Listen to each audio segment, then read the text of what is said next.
This notorious drug lord, Alpo Martinez, shot and killed on the streets of Harlem. He was a larger-than-life figure who seemed to defy death.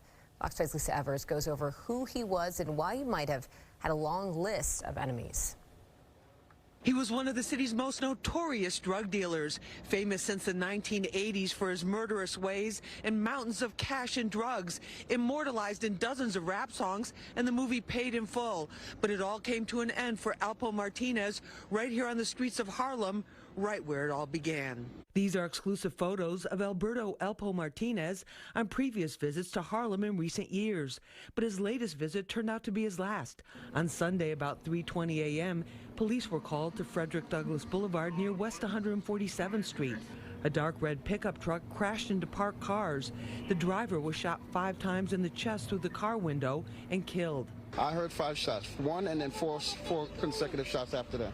It was Alpo, but his driver's license and other IDs had his witness protection name of Abraham Rodriguez with a Lewiston, Maine address. The murder scene stretched for blocks up to 151st Street.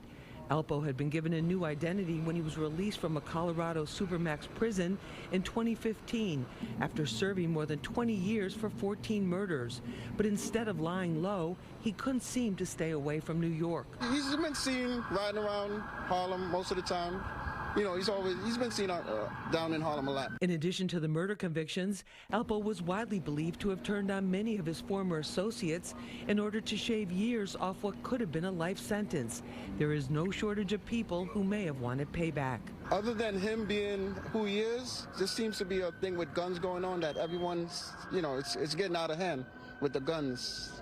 Everyone seems to have a gun right now. Sources tell me that Alpo may have been shot while sitting in his car further down the block and then tried to drive away to escape.